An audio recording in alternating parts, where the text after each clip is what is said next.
Today in Tech Talk 101's Deep 5 Ways Hackers Use Public Wi-Fi to Hack You. We've all used public Wi-Fi. It's free, saves on your data allowance, and is always great while passing time.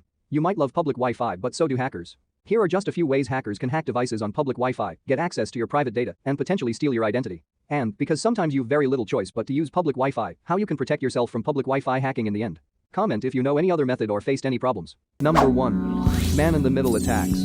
A man-in-the-middle (MITM) attack is a cyber attack whereby a third party intercepts communications between two participants. Instead of data being shared directly between server and client, that link is broken by another element.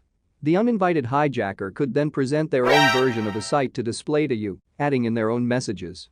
Anyone using public Wi-Fi is especially vulnerable to MITM attacks. Because the information transmitted is generally unencrypted, it's not just the hotspot that's public, it's your data too. Number 2. Fake Wi-Fi connections. This variation of an MITM attack is also known as the evil twin. The technique intercepts your data in transit but bypasses any security systems a public Wi-Fi hotspot might have.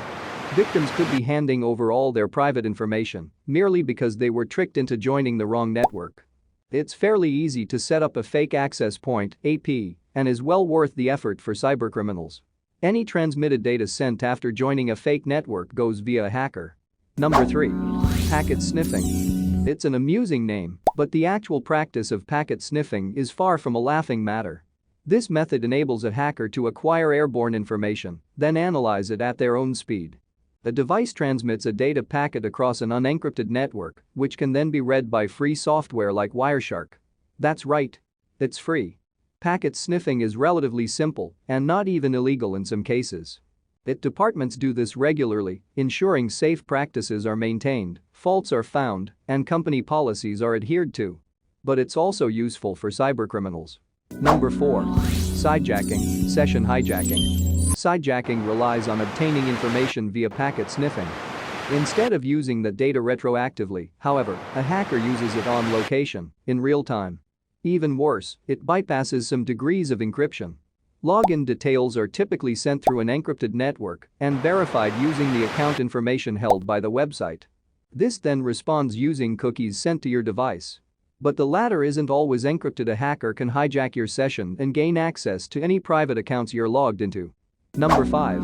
Shoulder surfing. This might seem obvious, but we often forget these sort of simple security measures. If someone is hovering around when you're visiting private sites, be suspicious. Don't submit anything personal like a password. It's a very basic scam, but one that certainly still works for hustlers and hackers. A shoulder surfer might not even need to be behind you. Just watching what you type can give criminals something to work with. How you can protect yourself against public Wi-Fi hacking. Number 1. How to protect yourself from MITM attacks. Public Wi-Fi might not be encrypted, but most major sites that request a password like PayPal, eBay, and Amazon employ their own encryption techniques. Check for this by looking at the URL. If it's an HTTPS address that additional S meaning secure, there's some level of encryption. Don't input any data if you see a notification that a site might not be genuine, even if you're desperate. Most browsers will give you a warning message if you visit an unsecured site. Number 2. How to protect against evil twin hacks. There are some tips to keep in mind on how to spot evil twin public Wi-Fi. Be suspicious if you see two similarly named network connections. If they're associated with a shop or eatery, talk to the staff there. If you're at work and spot a fake AP, alert management. You should also consider using a data scrambling virtual private network (VPN). This establishes a level of encryption between the end user and a website, so potential intercepted data is unreadable by a hacker without the correct decryption key. Number 3. How to protect against packet sniffing. You need to rely on strong encryption, so invest in a VPN and make sure sites requiring private information have SSL/TSL certificates, i.e. look for HTTPS. Number 4. How to protect against session hijacking. Standard encryption methods combat sidejacking, so a VPN will scramble information to and from your device. As an added security measure, make sure you always log out when you're leaving a hotspot, or you risk letting a hacker continue to use your session. With social media sites, you can at least check the locations where you're logged in, then sign out remotely.